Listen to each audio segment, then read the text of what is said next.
What's up, guys? Bang, bang. It is lunch money time while Wall Street's trying to get rich. The rest of us just trying to get our lunch money right. I'm here with the beautiful, intelligent Polina Marinova, Pompliano, P-I-M-P. She's got her Georgia shirt on, but we're not going to comment about it. Go Gators. All right, don't forget that BlockFi is now sponsored by...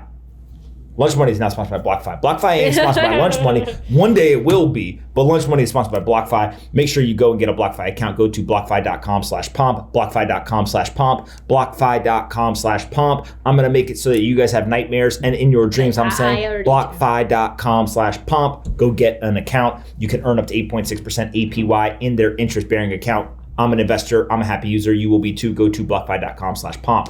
What's up? What is up is... Bang, bang. What is up is that today is Inauguration Day and President-elect Joe Biden will be sworn in as the next president of the United States. Guys, my family in Bulgaria is telling me there is coverage there nonstop all day. I was like, what do you guys care? But I guess they care.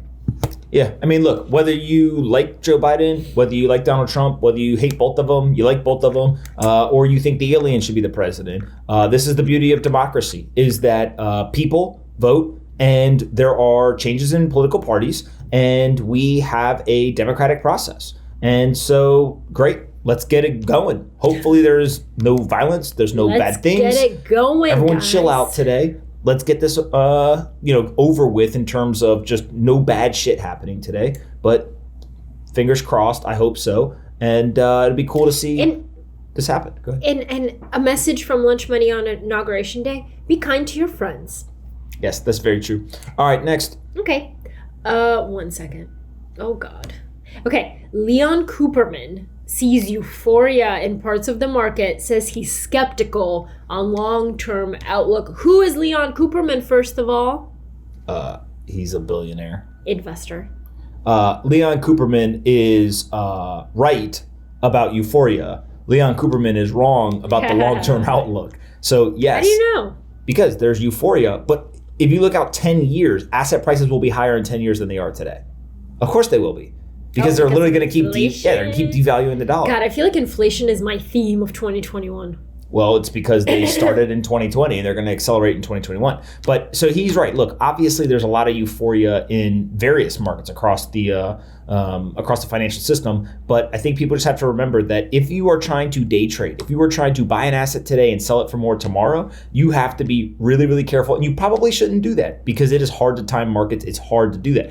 But if you are a long-term investor and you say, I'm going to buy an asset today and I'm going to hold it for as long as I possibly can, then you're probably going to be okay if you just dollar cost average into your portfolio and you simply say, whatever I buy today, I'm not going to sell for 20 years. Then it doesn't matter what price you buy today because the way that the dollar is devalued, the asset prices will go up over a long time. Investors win, losers save. Don't be a loser. Make sure you're investing.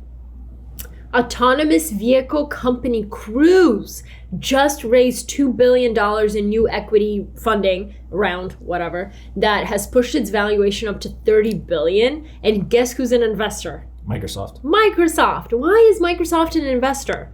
Well, because Microsoft is a technology company and Microsoft would love to get access to the data and would probably like to partner with Cruise. And also, I'm assuming that Microsoft would love if Cruise used Microsoft's computing infrastructure to run all of their machine learning, computer vision, and other types of advanced computing technology. Cruise will be able to lock in lower prices for cloud services, and Microsoft will be able to test some of its bleeding-edge systems that can handle workloads needed to bring machine learning and robotics, like autonomous vehicles, to life at scale. It's almost like don't be dancing like that. It's almost like it's almost like I just said that. I told you that was going to be one of the reasons. Did I just mansplain you? Yeah, that's fine. No problem. Okay. Alibaba founder Jack Ma. He's alive. He's alive. I told you he was alive. He appeared for the first time since the crackdown on his tech empire. Where did he show up? He has emerged out of the spotlight. In a video posted on Chinese social media, Ma addressed rural teachers as part of one of his charity foundation's initiatives.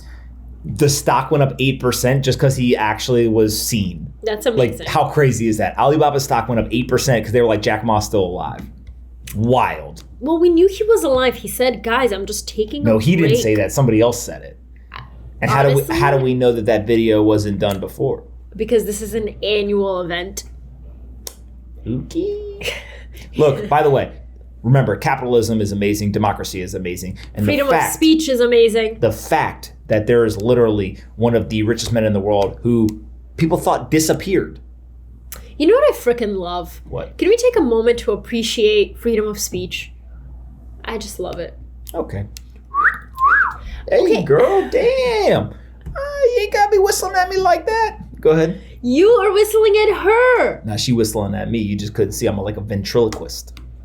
You don't know what that is. Oh my God, guys. He says especially an espresso. But today, I heard him say, what is the word you said on the phone? Parapasuit. I was like, oh, God. How do you know that? Because I'm intelligent. I have a command of the American language. Okay, so how do you call the thing that you drink? Espresso. Oh, wow. How do you say the word when you mean very? Especially. Wow. He's trying really hard, guys. Tomorrow he's going to be back with the egg especially. Okay. Janet Yellen says cryptocurrencies are a concern in terrorist finance. Janet Yellen is confused. Janet Yellen forgot that the U.S. dollar is the choice currency of money launderers, drug dealers, and criminals around the world. Janet Yellen forgot that the major banks in the global financial system laundered more money last year, $2 trillion, than the entire crypto market cap times 2. Ooh. Are they crazy? You're worried about people using crypto for money laundering? How about you worry about the bank's money laundering? How about you worry about the dollar for money laundering? How you worry about the dollar for terrorist financing? Come on. The United States dropped off freaking, I don't even want to say it, but they dropped off billions of dollars that ended up going to fund terrorist activities. Y'all can go Google that too. It's part of a prisoner exchange. Facts. It's true. Google it.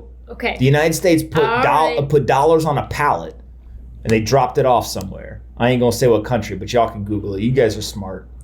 Okay. It's part of a prisoner exchange You're program. telling people to Google it, and yet you're saying more details. I'm giving them enough details so the good Googlers can find it. Okay, ready? Crypto, by the way, just hold on. Let me give it one piece of information because this is important. It was estimated that last year there was over $2 trillion of money laundering in the U.S. dollar, but it was seen that last year less than 0.4% of all all Bitcoin transactions were deemed for illicit activity. 0.4%, 40 basis points. That's it. This is literally what they are saying is factually inaccurate. Go ahead. It's Ask Lunch Money time. Hashtag AskLM in the comments below. Jerry B. Jerry. First, I want to welcome you to Miami. Do you know that Jerry Maguire from This has anything to do with Jerry B's question? Jerry Maguire. Do you know that movie? Yes. Where he's like, show me the money. Go ahead. So Jerry B. It's a great movie. I'm losing my voice. My question for you is, let's say the money printing continues, our currency gets debased to the point of hyperinflation, and Bitcoin blasts into another galaxy. What does the USD of Bitcoin value even mean when prices of goods are extremely high? Is this just a way to weather the inflation storm? The dollar value doesn't matter today. That's the whole thing. I've switched my mindset. I don't measure my wealth in dollars. I measure my wealth in Bitcoin. And everything that I buy, Polina will tell you, when we're like, oh, we have to go buy something, I literally am like, no, we don't. No, we don't. That's X amount of Bitcoin. We ain't doing that. And it changes the way you think. So what I suggest you do is sit down and say, here's what my net worth is in dollars. Okay, this is what my net worth is in Bitcoin. And every time you go to make a purchase, you should think, how many Satoshis am I about to spend? And if you do that, my guess is you will stop spending money real fast, because you'll start to realize you're financially incentivized to spend the dollar because it will get devalued over time. But you are incentivized to hold Bitcoin because it will appreciate in value over time, your purchasing power. So 1 BTC equals 1 BTC. Ain't nobody out here talking about the dollar is super volatile, but the dollar is losing a lot of its purchasing power. Over 20% of all dollars in circulation were printed in the last 12 months. So don't worry about the US dollar price, just accumulate Bitcoin. Okay, Juan Campos Olcina. Juan Campos Olcina? My girlfriend. What up, Juan? my girlfriend and I watched the show together from the UK, and we were wondering, how did you guys meet?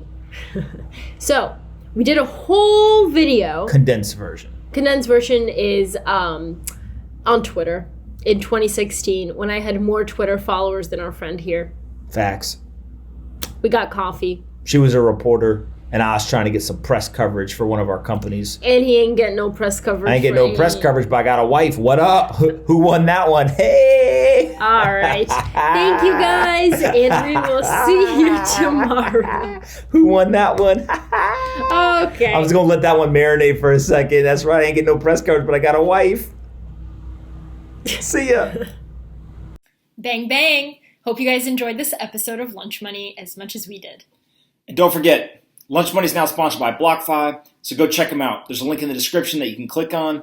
I'm an investor, a user, and a huge fan. What?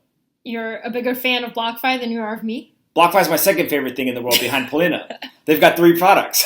They can give you a US dollar loan. You can earn up to 8.6% interest on an interest-bearing account, or you can buy and sell cryptocurrencies on their crypto exchange. I personally use the interest-bearing account. There's not very many places where you'll find up to 8.6% interest on a deposit in an interest-bearing account. Go do your own research. There's risk associated, but 8.6% is pretty compelling. So click on the link in the description. Say thanks to the folks at BlockFi. Subscribe to our channel. Like the video. Annoy Polina in the comments. And we'll see you guys tomorrow. And be kind to your friends.